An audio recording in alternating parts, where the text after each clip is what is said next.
Ayan, isang mapagpalang araw po para sa ating lahat. Ayan mga kapatid, I just wanna share it to you everyone ang about langit at impyerno. Ayan, narinig na po ba natin ang langit at impyerno? Ayan, pag nag-church po tayo, naririnig po natin ito, di po ba? At sa mga hindi nag-church po or hindi pa po nakakarinig about ng hell or heaven, ayan, isi-share ko po sa inyo ang about langit at lupa. Ay, lupa. Langit at impyerno. Ayan. So, for me, I believe po na may langit at impyerno. Because God is from heaven. Ayan, heaven po ang bahay, ang tahanan ng ating Diyos na buhay. Kaya may langit po. At impyerno naman, doon naman po ang tirahan ng Diablo. Yan. Ang langit at impyerno ay totoong lugar ayon sa Biblia. Ayan. Kaya kapag may Bible po kayo, magbasa po tayo para makita po natin kung totoo po ito or hindi. Ayan. Ang langit ay tahanan ng Diyos at mga ligtas. Ayan, samantalang ang impyerno ay lugar ng kaparusahan. Ang tanging daan patungo sa langit ay sa pamagitan ng pananampalataya kay Jesus, na nagliligtas sa atin mula sa kasalanan at hatol.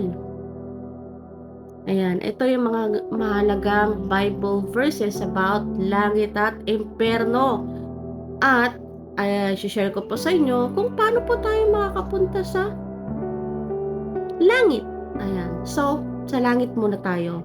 Ayan, buksan po natin ang ating mga Biblia sa 1:14 to verse 2 hanggang 3. Ayan. Hanapin po natin ng 1. Ayan, sa 1:14. 1:14, 2 to 3. Ayan. Huwag mabagabag ang inyong kalooban.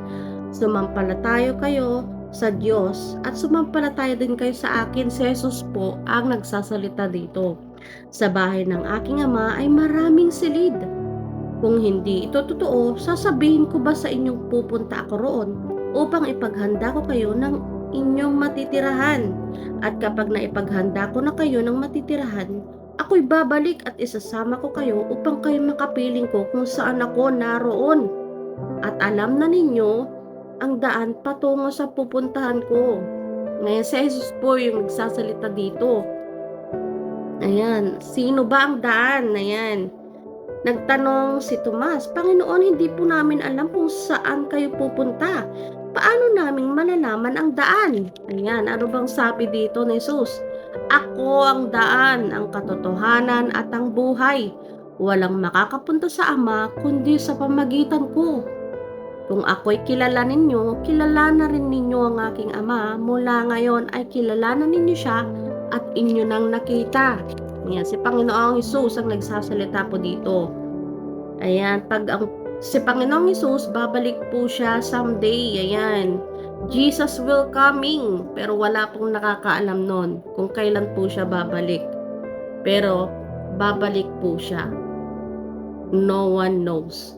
Only God knows. Kahit mga anghel, walang nakakaalam po dito. Mababasa po nyo sa Bible. Ayan, yan po. Ito ay lugar ng kapayapaan at presensya ng Diyos. Ayan, pag once na napunta na po tayo sa langit, makakasama na po natin ang Diyos. Ang presensya ng Diyos at kapayapaan. No more tears, no more worries. Lahat po perfect na po ng buhay po natin sa heaven once na napunta na po tayo sa heaven. At ito naman po ang buhay ng impyerno sa Matthew 25 verse 41. Ayan. Basahin po natin. Ayan, buksan po natin ang ating Bible sa Matthew 25 verse 41. Ayan. So, tignan natin. Ayan, sasabihin naman niya sa mga nasa kaliwa, lumayo kayo sa harapan ko, kayong mga sinumpa. Doon kayo sa apoy na di namamatay, na inihanda para sa Diablo at sa kanyang mga kampon. Ayan. Sabi dito, lumayo kayo sa akin, kayong mga sinumpa. Pumunta kayo sa apoy na walang hanggan na inihanda para sa dyablo at sa kanyang mga anghel. Ayan, ito ang impyerno na walang hanggan. Ang apoy, ayan, yung apoy walang hanggan yan, hindi namamatay. Andyan yung mga uod, andyan yung mga pinaparusahan ka, yan, kung ano man yung mga ginagawa mo nung nabubuhay ka, na masasama, gagawin din sa'yo. 24/7 yan. Walang ligtas, walang exit ang impyerno. Ayan, kung hindi po tayo sumunod, di po natin kinalala si Jesus nung nabubuhay pa po tayo. Wala tayong relasyon sa Diyos nung nabubuhay po tayo. Against God, ayan, yung mga pupunta sa apoy.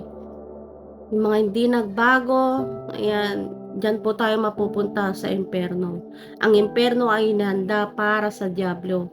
Ngunit ang mga tumanggi sa kaligtasan ay mapupunta rin dito. Ayan.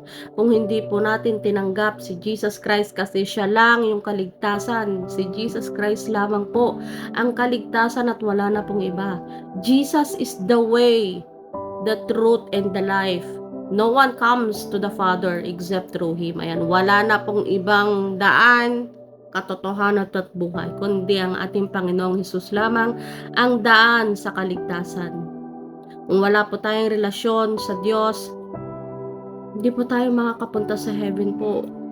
Kaya habang may pag-asa pa po tayo araw-araw, this is your chance to choose heaven or hell, Jesus Christ or hell. Mamili po tayo. Kaya nga po, buhay pa po tayo kasi may purpose pa po tayo sa mundong ito. Hindi po tayo maliligtas dahil lang sa mabuting gawa po natin. Hindi po yun. Kasi walang matuwid kahit isa sa atin. We are imperfect.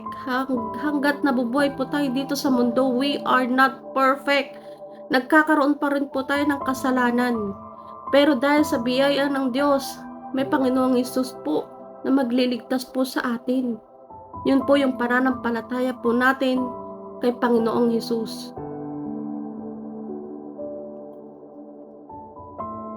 Jesus Christ is always knocking your heart every day.